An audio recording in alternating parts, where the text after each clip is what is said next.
नमस्कार, स्वागत है आप सभी का वोट यात्रा में। इस वक्त हम कांकेर लोकसभा सीट में कोसा गांव में हैं, जहां पे धार्मिक कार्यक्रम चल रहा है। यहां पे जो आदिवासी परंपरा है उसके मुताबिक पूजा अर्चना की जा रही है। और पहले इनसे समझते हैं कि किस तरह की ये पूजा अर्चना है। यहाँ पे एक मंदिर बना हुआ है शीतला माता का, और ये पालकी नुमा है जो कि आदिवासी के देवी देवता इसमें विराजे हुए हैं। ये क्या आयोजन चल रहा है इस वक्त? जतरा बोलते हैं, जतरा बनाते हैं। नया मंदिर बन गया तो आज जतरा, इसका मतलब उद्घाटन। क्या क्या करेंगे जतरा में? जतरा में पूजा प्रतिष्ठा करेंगे। कैसे कैसे? वो दाल चावल जो भी है, नारियल सुपारी यहाँ देवता में चढ़ाते हैं। नारियल फूल और ये फूल चावल, उसके बाद नारियल सुपारी। तो ये क्या कौन कौन से देवी देवता हैं? ये है दंतेश्वरी का है, और वो है बूढ़ा देवता बोलते हैं हमारे गांव में आदिवासियों का। वो भी बूढ़ा ही है, आगे वाला भी बूढ़ा ही है। तो अब इसके बाद पूजा अर्चना हो गई है? हो गया। कौन कराता है पूजा? अब पुजारी करता है। गांव का पुजारी होता है। हाँ। कौन है पुजारी?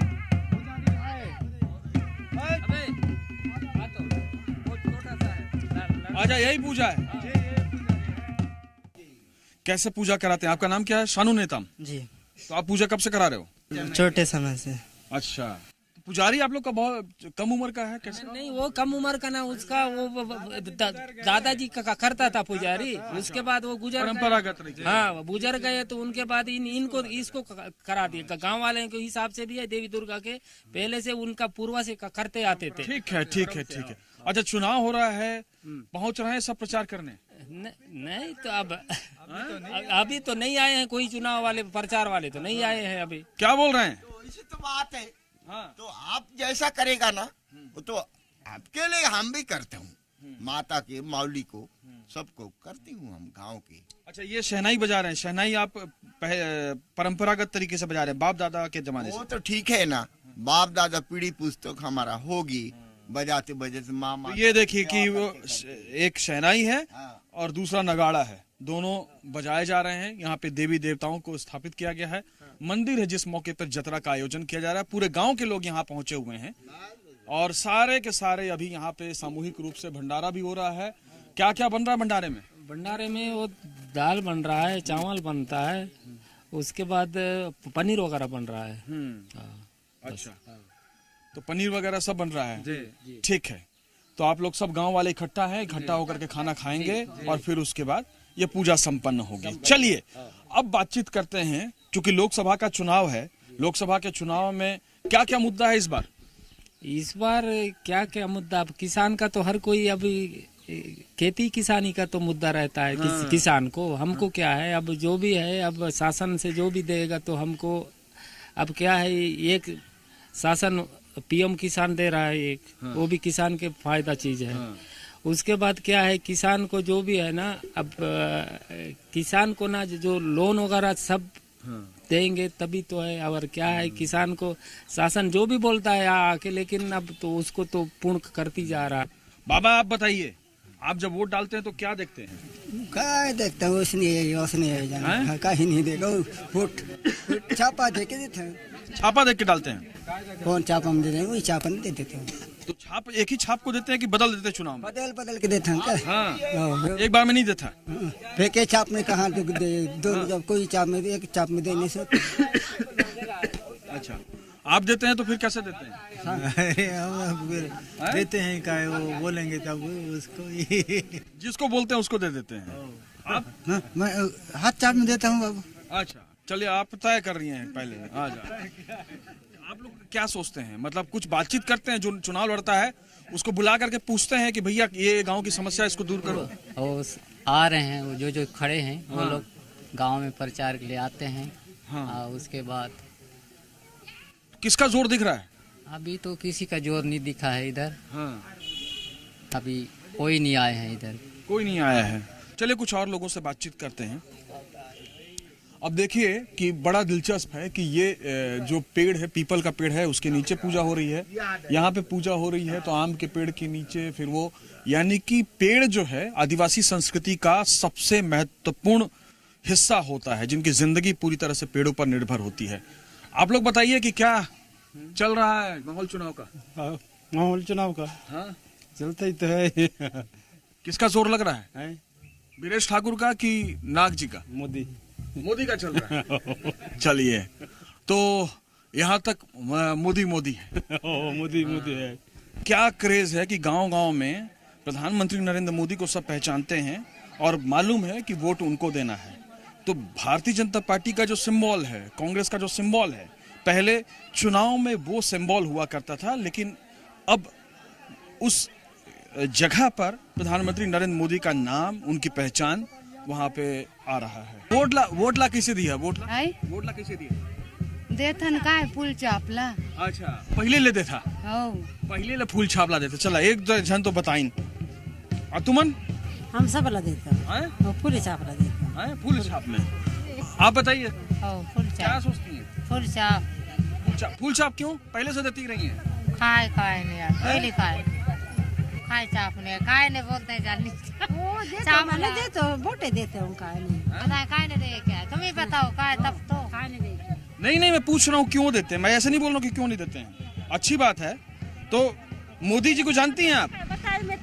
वो काय बताओ, तब तो वहाँ दे वो दे में तो बताऊँ। तब तो वो नेता मन रहते, वो मन ला पैसा देते, हमला तो नहीं दे, वो वहाँ दे देते उन्हें। अच्छा, वहाँ जाके कोयला भी दे दी है? सबला देते जाले काय चापाए जाले बोला लगा। अच्छा, अभी जो चुनाव लड़त हैं तेमन पहुँचे थे का? वो काय बताए ने, फिर वहाँ देखो काय वो मनात हैं जग मिलेगा? हमरा नहीं मिले ने, आज नहीं पेड़ लेगा तो। कई लोग हैं, ज्यादातर लोग ऐसे हैं जो कह रहे हैं कि हम लोग बीजेपी को वोट देते हैं। कुछ लोगों ने यह भी कहा कि हम कांग्रेस को और हाथ को वोट देते हैं। कुछ लोगों ने प्रधानमंत्री नरेंद्र मोदी का नाम लिया कि सीधे उनके नाम पर वोट देना है क्योंकि नाम उन्हीं का चल रहा है। कुछ और महिलाएं उधर बैठी हैं, उनसे भी बातचीत कर लेते हैं और वोट यात्रा में उनसे भी समझते हैं। नेता लोग पहुंच रहे हैं, पहुंचे थे नेता मन फिर आते चिकाए, आते कि नहीं आते चिकाए नेता मन फिर। हाँ, का बोले थे? वोट दे हो बोलते। हाँ, तो का मन बनाया? मन फिर वोट डाल बोच का। देखिए बस्तर के मतदाता कितने साफ हैं।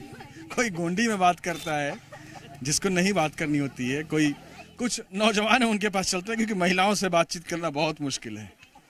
हाँ, गोंडी मुझे आती नहीं है। और आप नौजवान हैं, आप बताओ, गांव में अभी चुनाव चल रहा है, नेता लोग पहुंच रहे हैं? नहीं तो आए हैं। नहीं आए? नहीं। तो क्या लग रहा है, क्या मतलब आप जब वोट देने जाओगे तो क्या मुद्दा रहेगा आपको? वहाँ अंदर जाने से किसी में दबाने होता है तो उसको तो पता नहीं रहता। पहले तय नहीं करते हो? नहीं। अच्छा, आप बताओ। मैं तो हाथ सबको देता हूँ। क्यों? जो बचपन से मतलब अपने पिताजी वगैरह सभी लोग दे रहे हैं, दादी पीढ़ी। हाँ, तो इसलिए उनके नेता को जानते हो? नहीं जानते हो फिर भी देते हो। आपको पता है नेता कौन कौन है चुनाव लड़ रहा है? नहीं है, उतना पता नहीं है। आप बताइए, आप तो बुजुर्ग हैं, बाल वाल सफेद हो गए आपके, हो रहे हैं। पैसा नहीं मिल रहा है, 60 साल हो रहा है तो मिलता है नहीं। काय का पैसा? पेंशन मेरा 60 साल का पैसा, शासन पेंशन। अच्छा, कोई नहीं मिल रहा है मेरे। तो आप एप्लीकेशन जा करके नहीं दिए? दिया हूँ। तो अब की बार नेता आए तो उनसे पूछेगा मेरे को पेंशन नहीं मिल रहा, कब से मिलेगा पहले ये बताओ। वही बात पूछूंगा, कौन नेता आएगा तो। नेता लोग पहुंचते कि नहीं चुनाव से पहले? नहीं पहुंचे हैं तो अभी। तो विधानसभा में पहुंचे थे कि नहीं पहुंचे थे? उतना समय नहीं पहुंचे थे क्या? तो उस समय भी नहीं आए थे? तो इस बार नहीं नेता पहुंचेंगे तो वोट डालने नहीं जाएंगे? वोट के देखूंगा, 60 साल हो रहा है तो नहीं, मेरे पैसा क्या सोच करके वोट देंगे? हाथ वाला देंगे जान। क्यों हाथ वाले को दोगे? यही बचपन से अपना दादी पे सब दे रहे हैं, वैसे देते हैं। अच्छा, परंपरागत वोटर हैं आप। तो देखिए, पार्टियों के लॉयल वोटर्स भी हैं यहाँ पे। दोनों ही इस गांव की तस्वीर है, ये पूरे क्षेत्र की तस्वीर नहीं है, लेकिन थोड़ा सा अंदाजा लगता है। और हर तरह की मिलीजुली प्रतिक्रियाएं आई।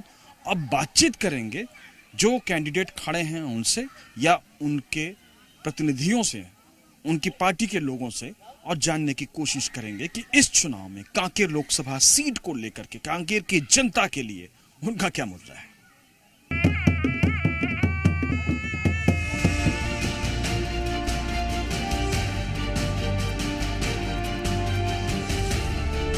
चुनावी यात्रा में इस वक्त हम यात्रा कर रहे हैं कांकेर से भारतीय जनता पार्टी के प्रत्याशी भोजराज नाग से।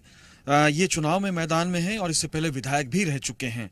अभी जब आप प्रचार करने जा रहे हैं तो लोगों का कह रहे हैं कि इलाज आप पारंपरिक तरीके से करते हैं, वो भी कर रहे हैं। भारतीय जनता पार्टी नरेंद्र मोदी के नेतृत्व में बहुत ज्यादा विकास किया है। नरेंद्र मोदी जी पूरे दुनिया के लोकप्रिय नेता हैं। हम विकास के माध्यम से जो गांव पिछड़ा है उस पिछड़े गांव को उसका पिछड़ेपन दूर करेंगे और सरकार की योजनाओं का लाभ लेकर के लोगों को समृद्धशाली बनाएंगे। अच्छा, एक चीज ये बताइए कि पिछले विधानसभा चुनाव से पहले जो आपको टिकट मिली, कहा जा रहा है कि धर्मांतरण को लेकर के आपने काफी काम किया है, धर्मांतरण के खिलाफ काफी आपने आवाज उठाई है। देखिए, हम देवी देवता को मानने वाले लोग हैं। हम धर्म, संस्कृति, रीति रिवाज, परंपरा को मानने वाले लोग हैं। और कोई व्यक्ति अनलीगल तरीका से हमारे देवी देवता का अपमान करेगा, हमारे धर्म संस्कृति का अपमान करेगा, तो मैं ही क्या, उसे तो किसी भी समाज को बर्दाश्त नहीं करना चाहिए।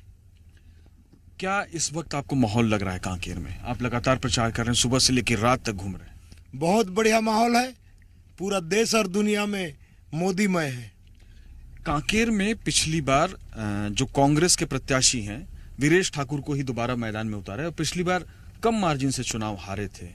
तो कहा यह जा रहा है कि इसकी वजह से फाइट थोड़ी सी टफ है, ऐसा लगता है क्या आपको? कोई टफ नहीं है। ये कांकेर का सीट लगातार भारतीय जनता पार्टी जीत रही है और नरेंद्र मोदी जी का सुनामी चल रहा है। पूरा दुनिया में राम राज्य आने वाला है। राम जी के जो राम राज्य की कल्पना को लेकर के हम काम कर रहे हैं। राम ही दुनिया का मार्गदर्शन करेगा। कांग्रेस जो है वो अपने घोषणा पत्र के आधार पे लोगों से वोट मांग रही है। कांग्रेस झूठ का पुलिंदा है। पिछले टाइम छत्तीसगढ़ में 36 घोषणा करके कांग्रेस धोखे में सरकार में आई थी और उसका नतीजा ये हुआ कि भारतीय जनता पार्टी जबरदस्त छत्तीसगढ़ में लीड करके सरकार बनाई है। ये जो 90 दिन का शासन रहा है विष्णुदेव साय सरकार का और जिस तरह से तमाम योजनाएं लागू हुई हैं, उसका क्या इम्पैक्ट, उसका क्या असर देखते हैं? मोदी जी पिछले विधानसभा के चुनाव जब छत्तीसगढ़ में हुए थे तो उन्होंने आया था। आकर के मोदी जी ने मोदी की गारंटी का दावा किया था और मोदी की गारंटी यानी गारंटी पूरी होने की गारंटी, उसको लेकर के लोगों में बहुत बढ़िया रिस्पांस रहा है और उसके कारण छत्तीसगढ़ में सरकार बनी है। आगे भी हम केंद्र में तीसरी बार सरकार बनाएंगे। नरेंद्र मोदी जी की सभा हुई थी, आप भी सभा में मौजूद थे, आप भी मोदी जी ने आपके लिए भी वोट मांगा। क्या इसका असर कांकेर में देख रहे हैं? पूरा असर है। मोदी जी का तो भारत देश के बाहर दुनिया में भी है। आप लोग देखे होंगे चैनल के माध्यम से कि किस प्रकार से और भी दूसरे देश के जो लीडर हैं, राष्ट्राध्यक्ष हैं, किस प्रकार से मोदी जी के सामने नतमस्तक हो जाते हैं। तो ये सारे फैक्टर ट्राइबल्स इलाकों में काम कर रहे हैं। निश्चित रूप से ट्राइबल के मामले में नरेंद्र मोदी जी ने और भारतीय जनता पार्टी ने एक आदिवासी को छत्तीसगढ़ का पहली बार मुख्यमंत्री बनाया है। देश की प्रथम महिला महामहिम राष्ट्रपति का पद एक आदिवासी बेटी को देने का काम किया है और एक पुजारी बैगा को कांकेर लोकसभा का प्रत्याशी बनाया है। कांग्रेस पूरी तरह से कैंडिडेट के कैंपेन पर डिपेंड है। Congress party candidate wise election लड़ रही है। कांग्रेस पार्टी ऐसा ही है। कांग्रेस पार्टी में कोई रीति नीति सिद्धांत नहीं होता। कांग्रेस में जो नेता होता है वही अपने आप को सुपर सीट समझता है। भारतीय जनता पार्टी एक केडर बेस्ड पार्टी है। भारतीय जनता पार्टी के एक अलग संगठन है। हर बूथ में भारतीय जनता पार्टी कार्य करता है। अब जीत को लेकर क्या आश्वस्त है? पूरी तरह से। अब की बार 400 पार और छत्तीसगढ़ की पूरी 11 सीट। छत्तीसगढ़ की 11 सीट, पूरे देश में 400 सीट, उससे ज्यादा सीट। यहाँ पे कितनी लीड रहेगी आपकी, क्या अनुमान है आपका? प्रचंड बहुमत से। तो नंबर बता पाएंगे? पूरा नंबर है। तो ये थे भारतीय जनता पार्टी के प्रत्याशी जिन्होंने कहा कि मोदी की सुनामी चल रही है और उसका फायदा हर सीट पर भारतीय जनता पार्टी को होगा। यहां भी प्रचंड बहुमत से जीत मिलेगी और प्रदेश में सभी 11 की 11 सीटें भारतीय जनता पार्टी जीतने जा रही हैं। अब चलेंगे वोट यात्रा में कांग्रेस के प्रत्याशी के पास और उनसे बातचीत करेंगे।